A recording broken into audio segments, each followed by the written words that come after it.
Time to begin the meeting of the Metropolitan Council. It is Wednesday, July 10th, 2019. We call the meeting to order. Chair Slawik is out today, so I will be chairing the council meeting. Our first order of business is approval of the agenda. Is there a motion and a second to approve the agenda? So moved. Second. Is there any discussion? All in favor? Aye. Opposed? The motion carries. Thank you. Next is the approval of the minutes. This would be the minutes from the June 26th meeting. Is there a motion and a second to approve the minutes? Move approval. Is there a second? Great. Is there any discussion? Seeing no discussion, all in favor say aye. Aye. All opposed? Motion carries. Next, we're going to move to the public invitation. We invite members of the public who wish to address the council on matters that are not on the agenda. They may do so at this time. Is there anyone here to address the council? Seeing no one, we will move on to the consent agenda. Can I have a motion and a second to approve the consent agenda? So moved. Second. Is there any discussion? Seeing no, all in favor say aye. Aye. Any opposed? Motion carries. We're going to move to the reports of the standing committees. Next is a report from the Environment Committee. Councilmember Lindstrom. Thank you. The first item is 2019-165, addresses master contracts for project communications and public involvement to support MCES's interceptor rehabilitation and improvements. So communication and outreach services are needed to implement the multi-year capital program for environmental services interceptor system and our treatment plants. Formal solicitation of bids was issued on January 16th, 2019. We received 10 proposals, and those were evaluated by environmental services and communication staff members. Based on the strengths and ability to provide communication needs, 5 master contracts were awarded and listed in the business item with corresponding award amounts.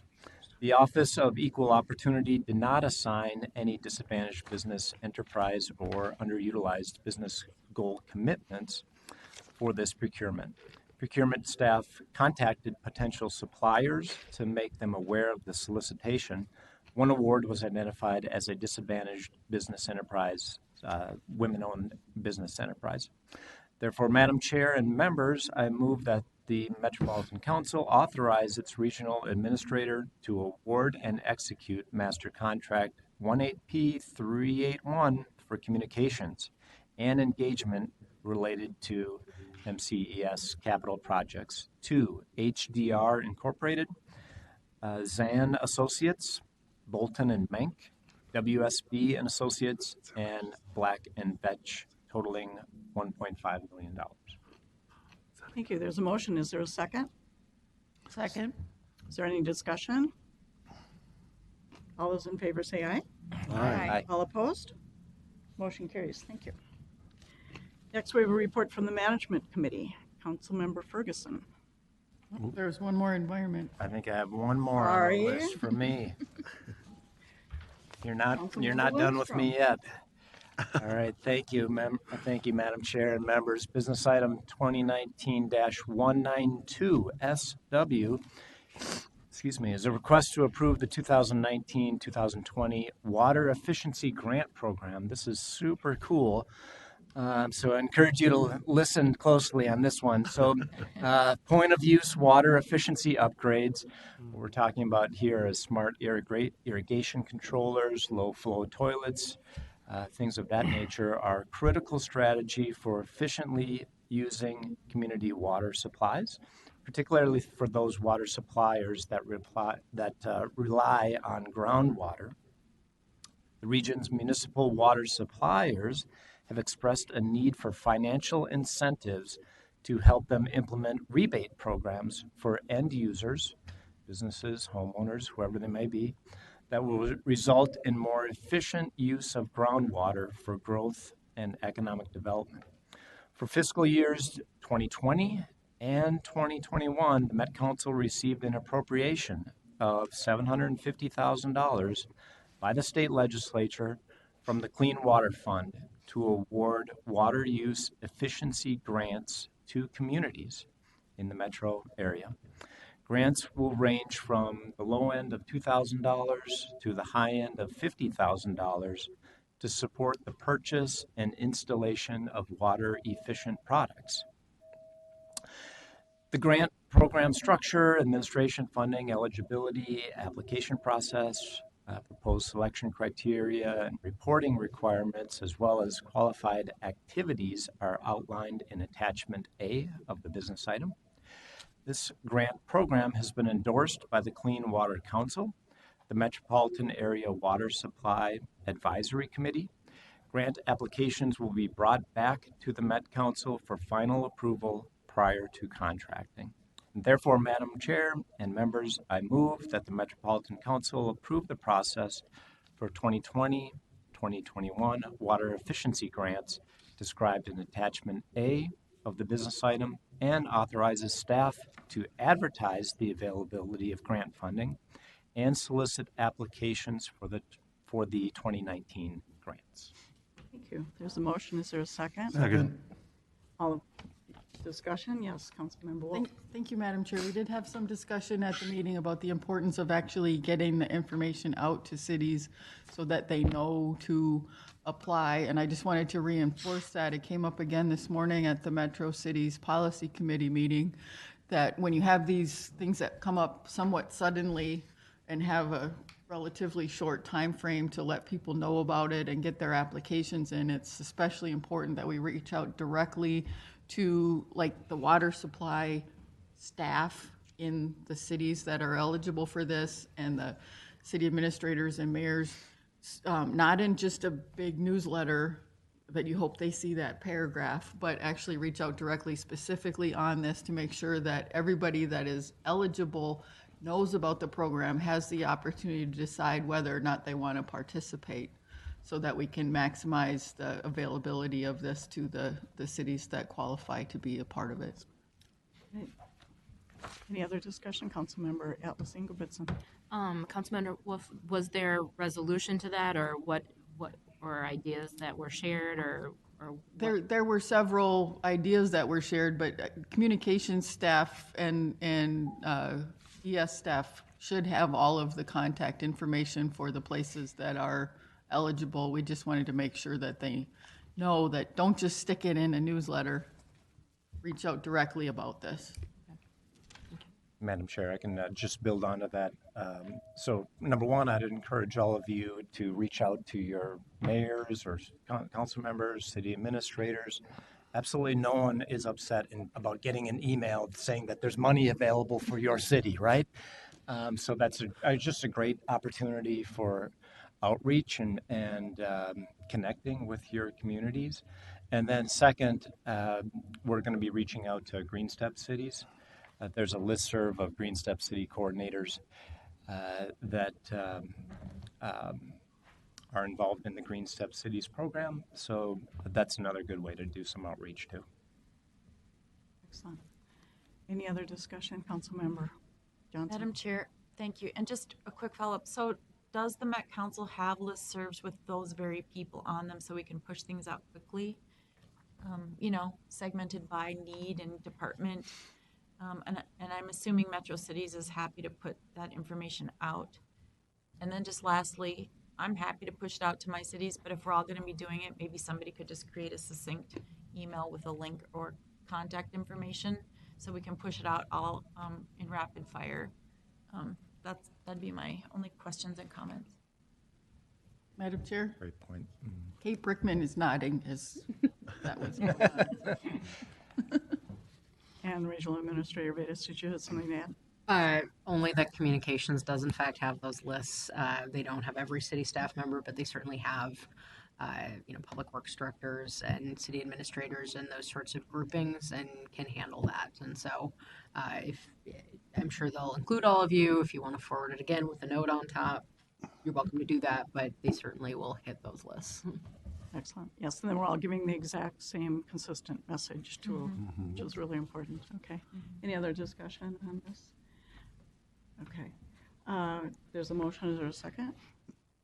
second? Second. Second. All in favor, say aye. Aye. Opposed?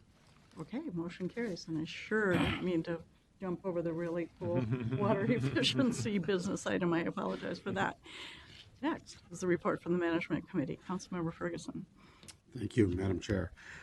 Business item 2019-155, Law Enforcement Labor Services Agreement with Local 192 for our part-time police officers. The Met Council's labor agreement with the Law Enforcement Labor Services Local 192 expired on December 31st, 2017. The union represents 54 part-time officers who work for Metro Transit Police Department. The part-time force consists of officers licensed with other metro area agencies who augment their full-time police force for events and other critical service needs. The officers maintain their leave and insurance benefits with their home agencies. The union and the council reached a tentative agreement on June 3rd, 2019, which was ratified by the membership on June 13th, 2019. The union and the council previously agreed that the compensation of part-time officers should mirror that of full-time officers. Highlights of the agreement include a 3-year contract effective January 1st, 2018 to December 31st, 2020, a 2.5% general wage increase each year of the contract for all eligible employees in the unit.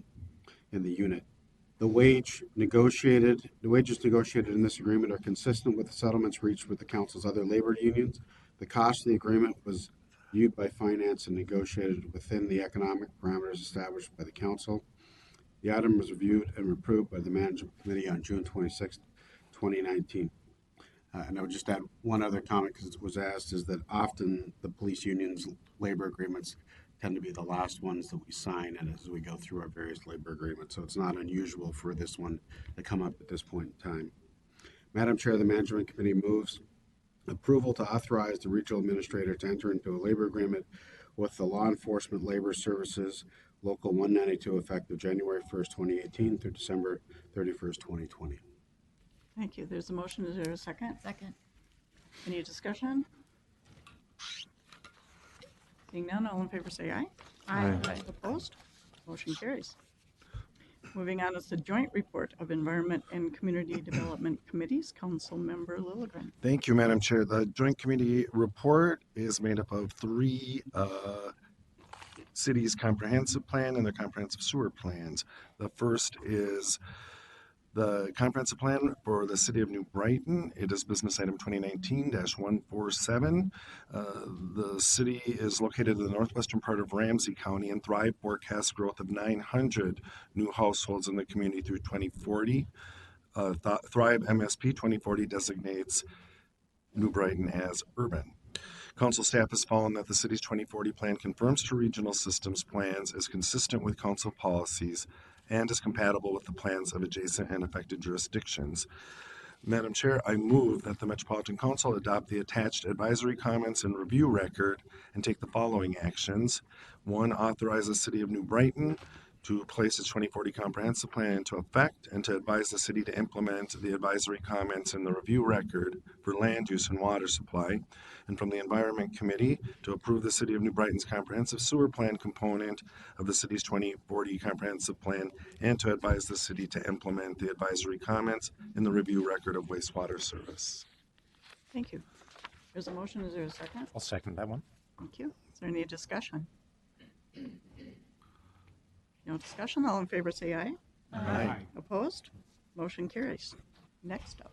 Thank you, Madam Chair. The next item is business item 2019-150. It is the comprehensive plan for the city of Bloomington. The city of Bloomington is located in the southeastern part of Hennepin County. Thrive MSP 2040 designates the city as urban. The plan includes revised forecasts agreed to by city and council staff. It is now forecasted that between 2017 and 2040, the city will increase by approximately 4,500 households, 7,000 people, and 22,000 jobs. City or council staff has found that the city's 2040 comprehensive plan conforms to regional systems plans, is consistent with council policies, and with the proposed forecast change, and is compatible with the plans of adjacent and affected jurisdictions. Madam Chair, I move that the Metropolitan Council adopt the attached advisory comments and review record with the following actions. From the CD Committee, authorize the City of Bloomington to place its 2040 comprehensive plan to effect. Also, revise the city's forecast upwards as shown in Table 1 of the attached review record, and revise the city's affordable housing need allocation to 842 units. From the Environment Committee, approve the City of Bloomington's comprehensive sewer plan. Once approved, the city shall submit to the council a copy of the final adopted ordinance that requires the disconnection of any identified prohibited discharges into the sanitary sewer system. Thank you. With that motion, is there a second? Second. Any discussion? Seeing none, all in favor, say aye. Aye. Opposed? Motion carries. And finally, Thank you, Madam Member Chair. Logan. This is business item 2019-151. It is the comprehensive plan and review file number 22095-1. You know, Madam Chair, I do apologize. I just want to note that on the last item, the City of Bloomington comprehensive plan, we have been joined by Bloomington's lead staff. It's Julie Barham. I just wanted to note that she's here on this item today. So thank you for that. So Thank you for being here. yeah, thank you. Back to the City of St. Louis Park. St. Louis Park is located in eastern Hennepin County. Thrive MSP 2040 designates the city as urban center. Between 2020 and 2040, the city is forecasted to grow by 2,100 households and 3,300 jobs.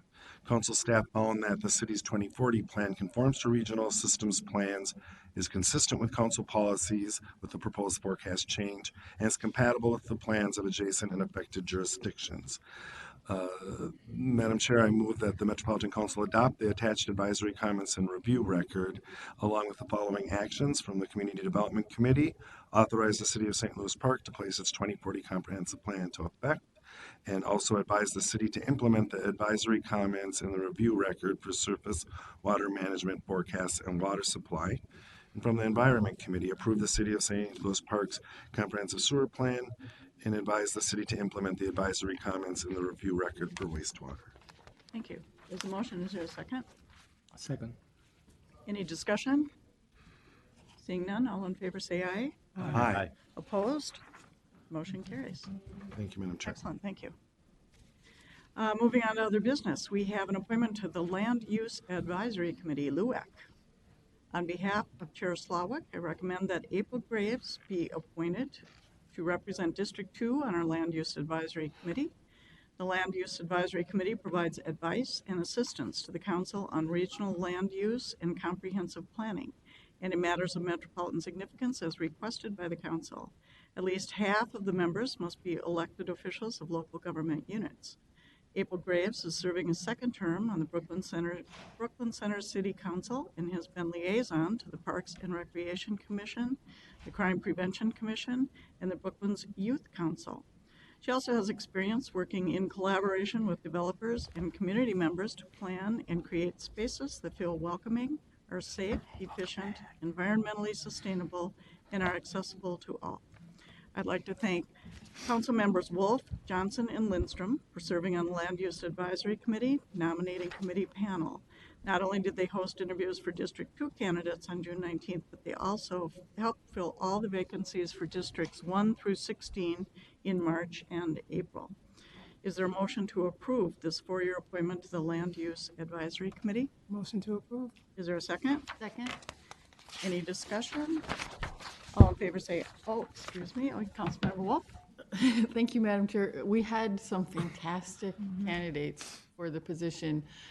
When we did the first round of interviews, we had only received one application for that seat. So we went through with the other ones and held the application period open to give more people time to apply, and had just an amazing slate of candidates. It was very hard to make a decision because they were so well qualified, but I think we'll be well represented in District 2. Excellent. Any other comments or discussion? And again, thank you to the committee for, it's a lot of time, it's a big commitment, so we appreciate the time that you put in. So, all in favor say aye. Aye. Opposed? All right, thank you, April, and congratulations. We look forward to working with you. Next up, we have an information item on the Metropolitan Airports Commission. Councilmember Barber, oh, welcome. Just in time, good timing. So, Councilmember Barber will speak briefly about the council's role with the MAC and introduce MAC Executive Director, CEO Brian Ricks, and MAC Vice President of Planning and Development, Bridget Reef. Councilmember Barber, welcome. Thank you, Madam Chair, council members, and a very special thank you to MSP because I made it here on time because of the efficiency of being able to move through the airport. So a good day to be able to come here and introduce this information item. So today we have Executive Director, Mr. Brian Ricks, and Vice President of Planning and Development, Ms. Bridget Reef, are here to present an overview of the Metropolitan Airports Commission. The MAC and Met Council have a good working relationship. We have a collaborative relationship. There is one MAC commissioner, Mr. Carl Crimmins, who serves on the Transportation Advisory Board. And then we have Councilmember Ferguson, who also serves on the MAC Commission as a non-voting member. So there's good discussion back and forth because obviously this has to do with overall transportation planning for the metropolitan area. The Met Council reviews the MAC's annual capital improvement plan as well as reviews environmental documentation at the regional airports and provides for the input of provides input for the long-term comp plans at each airport. And so part of that, what we do is we do get an annual report from MAC here, so it gives a chance so we can see what's happening at all of the airports across the region, and a chance for us to ask questions and kind of learn what all of the great work that we're doing. So with that, I would welcome Brian and Bridget and look forward to your presentation. Welcome. Thank you. It's great to be here. Okay, you're going to give that to me. You're going to let me drive. All right, that's dangerous. Well, thank you very much. And Madam Chair, it's a pleasure to be here today. And Councilor Barber, I'm really glad your flight got in and you were able to get here. Otherwise, it might not have been a very good It was a great travel day, presentation. I will So, say. happy to hear that. And also want to thank you for the appointment of Councilor Ferguson on our board as the liaison. It's very important for that connection, I think, as you mentioned, to continue to occur. I think we have a fantastic working relationship. We look forward to continuing that partnership with you and with the staff that have been fantastic to work with. So I'm going to give you kind of an overall update here, and please feel free to interrupt me with questions, or we can save them to the end as well. So we'll start, I think. Do I need to point this at a certain, or I can just hit the enter button as well? So we have a disconnect. Oh. Okay. All right. I'm looking at a picture of Hawaii on this. Okay. I don't think that's going to work. Okay. It should work. So maybe I can, well, the mouse, or actually this will work. The clicker should work. Oh, it works for you. Did you just, okay. All right. So anyhow, just kind of an introductory slide. The Airports Commission was established in 1943, so celebrated our 75th anniversary a year ago, and really for three primary purposes, really to promote the efficient, safe, and economical air commerce, to develop the full potentials of aviation in the Twin Cities metropolitan area, and minimize environmental impacts. And that's a big piece of what our challenge is. Obviously, with an airport, one of the greatest environmental impacts is the noise. And we've invested, similar to other large hub airports who have invested in noise mitigation. I think we've invested more than any other large hub airport in the country, about $500 million in our current noise mitigation process. And so we take that very, very seriously. The legislation allows us to own airports within 35 miles of Minneapolis and St. Paul. And we're funded by rents and fees. It's really a user fee approach. We operate as a business. We don't take in any taxpayer dollars, even though legislation allows us to do that. but we haven't done that since the early 60s, I think, when the original terminal was constructed, and we have no intention of ever going back there. Obviously, if we don't have to. But I look at this, and you look at the foresight of the governor at the time and the legislature at the time to create a autonomous organization that really focused solely on running and operating our airports in the area, and I think it was just a fantastic model, and it works very well. Our mission is connecting you to your world, and our vision is providing your best airport experience. We'll talk more about that because we take that very, very seriously, and I think we've received some nice accolades that really reflect on how seriously we take that. As you know, a 7-airport system. The system was designed so that Minneapolis was really the focal point for scheduled air service and scheduled cargo traffic, and that the other airports would really be designed to accommodate general aviation and corporate type of aircraft, so that we can have as much capacity for scheduled air service and cargo types of traffic at Minneapolis. And it works well. It works really well. And I think the best testament that we've had over the last couple of years, actually a couple times, was the Super Bowl in 2018, when over 1,100 private and corporate aircraft descended upon Twin Cities area. And there was about 350, a little less than 350 of those that did park at MSP. The rest were at Flying Cloud, Anoka, and downtown St. Paul. And I don't know if you saw any of the pictures during that time of those corporate aircraft. We actually closed runways that didn't need to be used and parked corporate aircraft on those runways. So it works really well. When you look at, on an average day, there's about 2,000 landings and takeoffs throughout the system. About 1,150 of those are at Minneapolis. The rest, about 850, are throughout the Reliever Airport system. And that number is actually down. Minneapolis, we had a high of over 1,500 takeoff and landings per day back in 2005. So that number has actually reduced. Passenger numbers have gone up. We've set records, and I'll talk a little bit about that. But the reason for that is a lot of smaller, remember, a lot of prop aircraft used to fly between some of the outstate communities in the 5-state region. Those are all now at least 50-seat regional jets. They used to be 9, 12, 15, 32-seat aircraft. And so the trend has been increasing the size of aircraft, which has resulted in less takeoffs and landings, which from a capacity standpoint bodes well. We've got opportunity to continue to grow from a capacity standpoint. We have about 650 employees at the MAC. We operate kind of like a city with our own police, our own fire, dispatch, planning, development, and environment. They should recognize Bridget, who is in that role as our vice president, just less than 2 years, about 2 years now. And I know you've seen a lot of her, or she's the main face of our organization here and does a great job for it.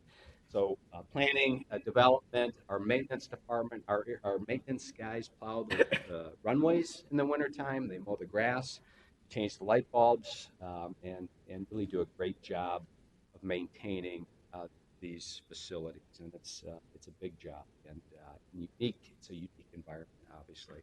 A little bit from a financial standpoint, we generate about $381 million in annual revenues. About a third of that is airline rates and charges. Again, you land there, you pay a landing fee, charge the airlines for the gates that they occupy, the ticket counters, all of that. Parking and ground transportation is also a big part of our revenue, about a third of that as well. Concessions, so if you, again, do business at the airport or you operate a concession, you pay us a concession fee, whether it's a rental car, a food and beverage, or news or retail outlet. So that's the revenue stream. About $198 million in expenditures on an annual basis, or in 2019, about just under half of that is personnel. Maintenance, about 20% of that. Operating services expenses. If we, some of the things we do though, if we can contract services out, we typically, and lower our overhead costs, we will typically do that. A good example of that is cleaning services. contract services cleaning the terminal, some contract security services as well. So it's a combination of full-time staff and contract staff to make up that $198 million. So it looks like we're making a lot of money, but that money is really invested back into support all of the capital improvements that we do. So when you take the 381 million in revenues, you subtract the almost $200 or 200 million in operating expenses, you have net operating revenues of about 182 million, and then we have non-operating expenses of 122 million dollars, 123 million dollars annually. The majority of that is our annual debt service payment of about $110 million annually on about currently $1.4 billion in debt. So we issue airport revenue bonds. We pay those bonds back through the revenue that we generate at the facility. That leaves about almost $60 million in net revenues. Those net revenues are then invested back into support, typically capital improvement projects at Minneapolis or throughout our system of airports. So that's how our financing picture works. We take a very conservative approach, recognized for that with our largest tenant, Delta Airlines. They appreciate that. We want to maintain a very competitive cost structure because that allows us to then be competitive to bring new air service into the market. We maintain a 6-month reserve, and we have the best bond rating of any airport. There's about a handful of airports that share that AA minus bond. You may ask, why isn't it a AAA plus? It's because we are at the mercy of airlines and big airlines that are hubbed, Delta, Sun Country, that are hubbed there. But again, that's why that rating isn't any higher, and that's typical in the airport industry. A little bit about passenger levels. I mentioned the last 2 years have been record passenger years for us, just over 38 million passengers. The previous record was back in 2005, but we've been on kind of a nice trend here. The thing about, as you know, about the Twin Cities area, diverse economy, and so we don't see any real big dips like some other airports around the country see. So it's pretty gradual. This year we're up, I think, 2 to 3%. So we may hit another record this year. Where does that rank us? It ranks us 17th in the country from a passenger standpoint, as far as the largest hub airports in the country. Just kind of right on par with Boston and ahead of Detroit. I like to stay ahead of Detroit because that's another Delta hub, as you know, and so we want to maintain that competitive advantage. Speaking of air service, we've had really fantastic news on air service over the last 2 to 3 years. 11 airlines have added 45 additional routes since January of 2017. And the more important thing is that we now enjoy competitive air service on 57 of our total 167 direct routes. A lot of that air service growth has been low cost, Southwest Airlines, Alaska Airlines, ultra low cost airlines, Spirit. Sun Country is now transitioning to an ultra low cost carrier.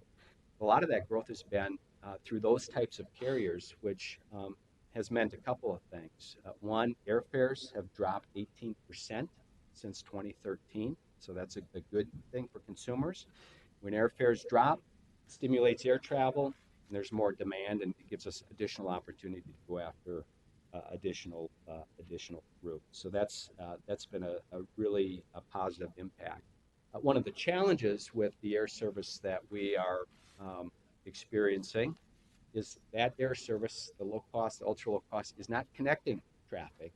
It's, for the most part, origination and destination, meaning people are either starting their trip here or they're ending it here, which puts more pressure on the front of the house, on our terminal facilities, on our baggage claim, on our ticketing facilities, on security screening. So that's the challenge, and I'll talk about how we're addressing some of it. I mentioned Sun Country. They added 8 new additions. They advertised this or announced this in January of this year. Those cities have all been added. And with the transition from a low cost to an ultra low cost carrier, you're seeing changes with Sun Country. They're maybe charging more for certain things that you may want that they didn't previously charge for. But the other thing they're doing is they are experimenting, this just started this year, with connecting passengers from the East Coast to the West Coast and vice versa through Terminal 2 at Minneapolis. So they've never done this before. Traditionally, Sun Country has been a north to south operation primarily. We all want to go south in the wintertime, right? And then we come back north. But they're really focusing, in those 8 cities they added were really focal from an East Coast standpoint for the most part to start this connecting activity. We're seeing some pretty, from a percentage-wise, some pretty significant increases in Sun Country traffic right now. So we'll watch that carefully as we go.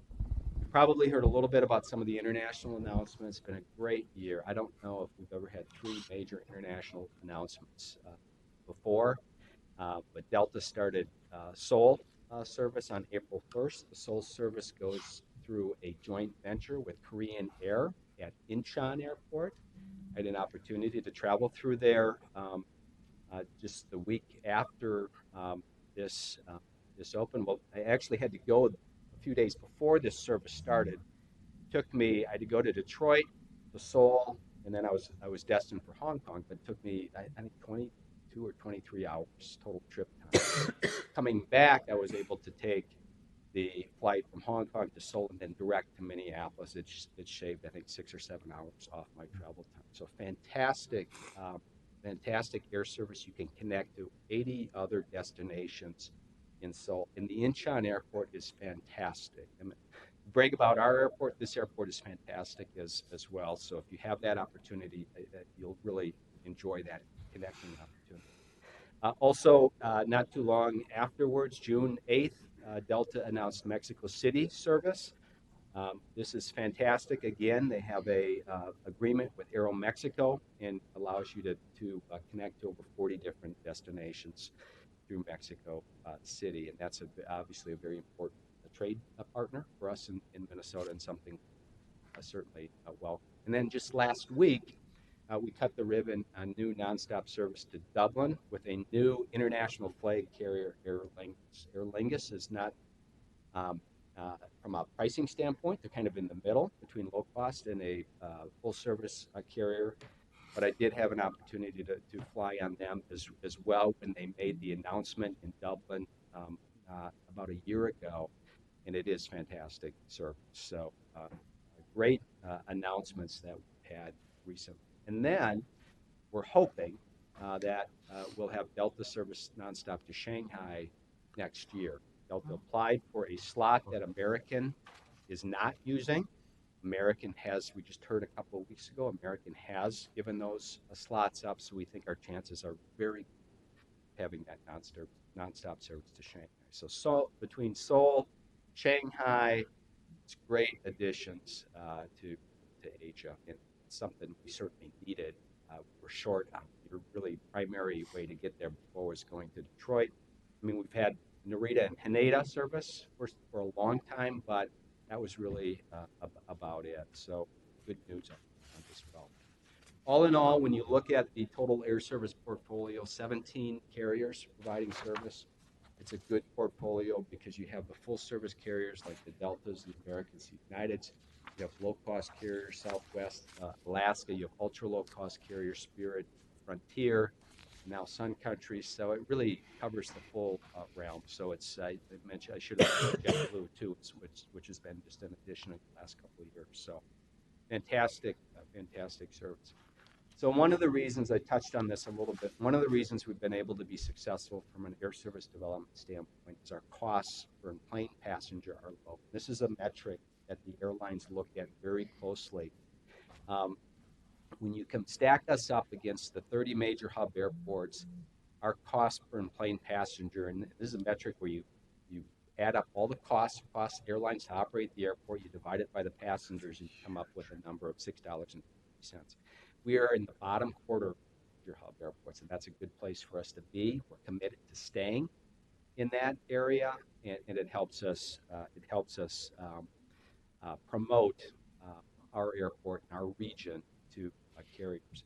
The other thing we started in 2017 was a joint collaboration between the Metropolitan Airports Commission and Greater MSP called the Regional Air Services Partnership. What we wanted to do is bring businesses to the table to help us develop air service opportunities. And primarily, I'll say, primarily focused on international, first and foremost, but we're getting good information from a domestic standpoint that I think is going to further our cause in these areas as well. But what this does, I'll back up by saying, as an airport, we know where people are going to and coming from today. We've got all that data. We get it from the US DOT. We get it 6 months in the rears, so it's not current data. But what we didn't know is where businesses are going to be going, a year out to 3 years out to 5 years out. And so we created this collaboration so that we involved the CEOs of these companies and said, we need this information to help us drive additional air service routes. Worked through Greater MSP, they created a survey. They sent a survey out. We've now done 2 of these.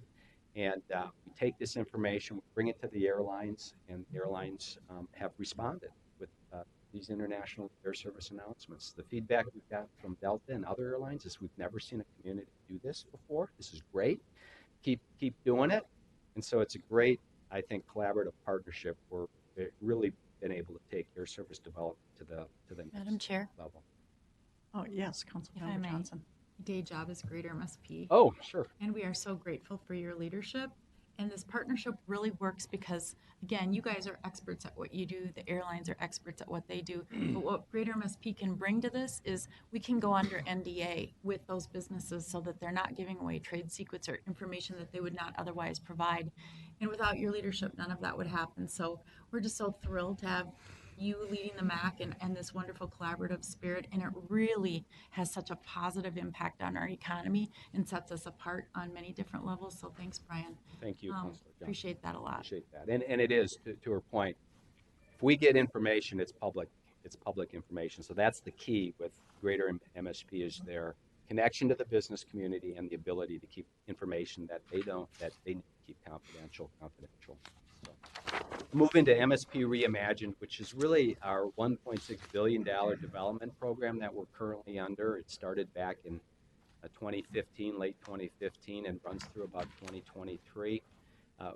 Piece of that was the Intercontinental Hotel, which is a fantastic public-private partnership between the Airports Commission and Graves Hospitality. Graves built the hotel, spent about $80 million on it, did a fantastic job. This is a tremendous asset. I get so many compliments from people that travel through and stay at this facility. They did it right, which is great.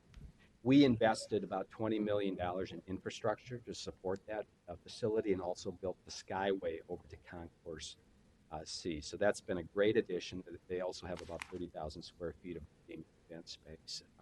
The reviews are good for companies that want to just fly people in for a day, do depositions or have an event, and then send them back out that night or the next day. So it's been a really positive addition to our facilities. In 2015, 2016, we started a complete redevelopment of all of our concessions, bringing 80 new concession opportunities into the facility, not only restaurants, but retail and news opportunities.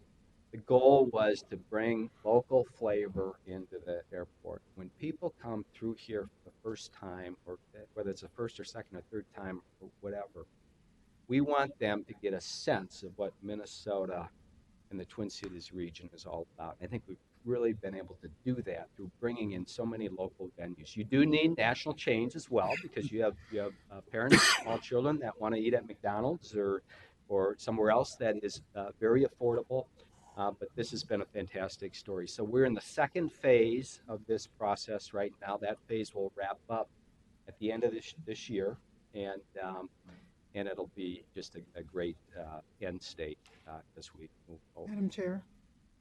Yes, Councilmember Chambliss. Yeah, going back to the introduction of the new restaurants and shops, I mean, I've been in Minnesota all my life, so I've seen the transgression to more of the retail and also the local shops in there. And actually, sometimes I want to go back and shop some more after my trip. So that speaks well to who you're attracting. Can you talk about what phase two includes? Yeah, let me see if I can back up. Phase two includes some of these things that we've seen here. So phase two, probably the biggest piece of phase two is an expansion of our mall area concession. If you recall, as you go through that center mall, there's an area you can kind of go back to behind the scenes. That is, how many square feet are we adding to that? It's pretty significant. But we've added a tremendous amount of square feet to that and included a bar and lounge area in there. And so that's probably the most significant piece. Blue Door Pub was part of the second phase. High-Low Diner, all of these, I think, yeah, Starbucks, all of these that you see were part of the second phase. And Butcher and the Boar. The cook and the The cook and the ox. So the individual who runs a butcher and boar downtown is doing the cook and the ox. That'll be the high end and a steakhouse area. That would be where Ike's formerly was. So those are some of the new ones that you'll see when you get there. And again, it'll be finished shortly. Can I ask a quick follow-up on that? I was hearing a discussion on the radio actually last week about whether there might ever be an opportunity, because it is a spectacular airport and the shops and the dining and so forth, an opportunity for people to come and eat and shop who are not traveling. Sure, yeah. It's interesting because there are some airports that are starting to experiment with that. Pittsburgh is one. There was another one that, is it Tampa? I think Tampa was another one that just recently started a program to do that. And the only challenge with that is you got to get people through security. And in our case, we would need to determine the low times during the day to allow that to happen, because we don't want to bring in additional volume during some of those peak times. But I know it's something that our former chair, Chair Bovin, was interested in exploring, and we have talked to TSA a little bit about it.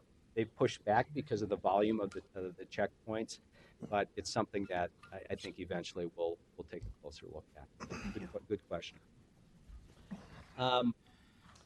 So one of the major improvements, also phased improvements, that is going, again, started in 2016, will go through about 2022, maybe into 2023, is something we call operational improvements.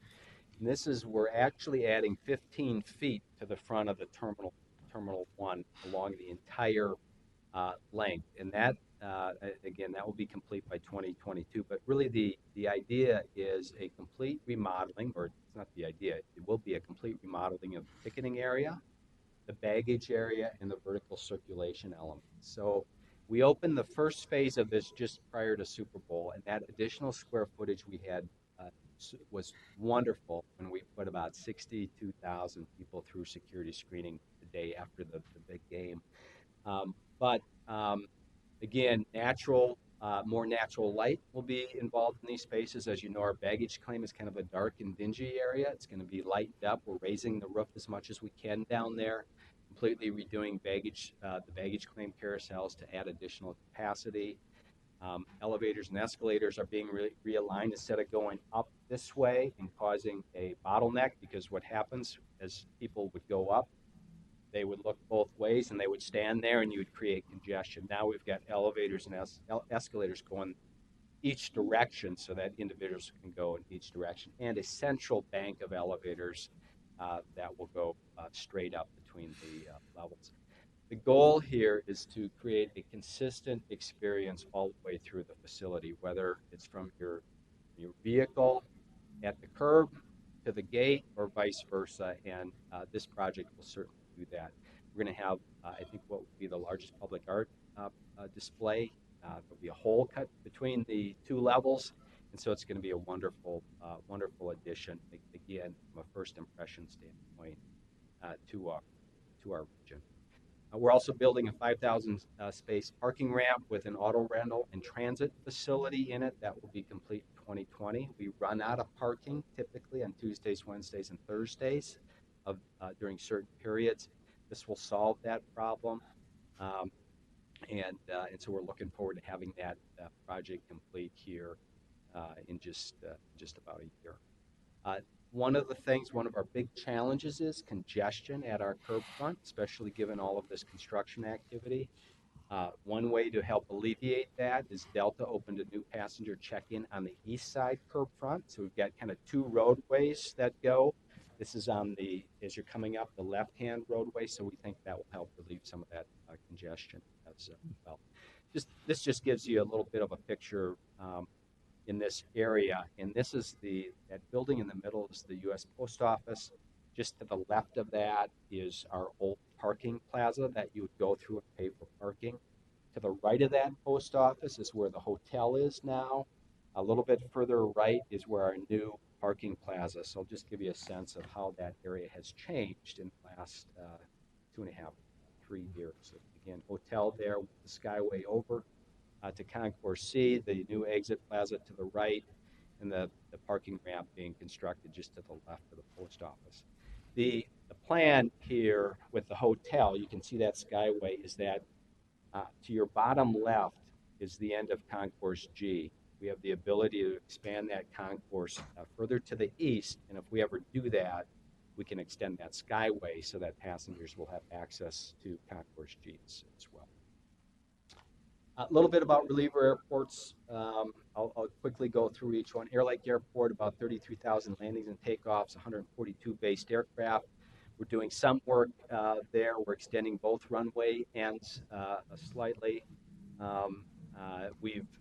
Lakeville has recently annexed the area from Eureka Township, so that's been a positive development for us that allows us to now get utilities and build out that area to the south in yellow, which is really dedicated for additional hangars. Anoka County Blaine, about 75,000 landings and takeoffs annually, 381 based aircraft. So it's a busy, very busy, one of our busiest airports.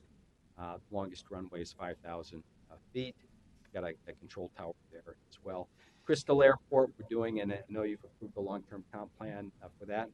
Thank you for that. But I would say what we're doing there is right-sizing the airport for the demand. It has currently parallel runways. We're going to take one of those runways out and create a taxiway. And then going to do a little bit of an extension on the runway, or really not an extension, but it's just using more of the usable space for the runway to add a little bit additional distance to it, and shifting our runway protection zone so that they're on airport property, which we think is very important. Flying Cloud, busiest reliever airport, 89,000 landings and takeoffs annually, 364 based aircraft. Really no work scheduled there in the near term. That also has a control tower. Lake Elmo Airport, 32,000 landings and takeoffs, 189 based aircraft. As you may or may not know, we're doing some work there. We're realigning the runway. We're not changing the type of aircraft that are going to be serving that runway. These are all in the really mind of safety to make that airport as safe as it possibly can. We're adding about 600 feet to the runway. When that's being realigned, the old runway will be a taxiway. And then St. Paul Downtown Airport, obviously, 90 based aircraft. A lot of corporate aircraft use that facility, about the 6,500 foot runway, which is good for those size aircraft, and a great airport when there's events downtown. From an economic standpoint, about $16 billion total economic impact the airport produces. This is a report from 2017. About 87,000 jobs associated with related to the airport operation. 970. Our reliever airports generate about $750 million in economic impact as well, and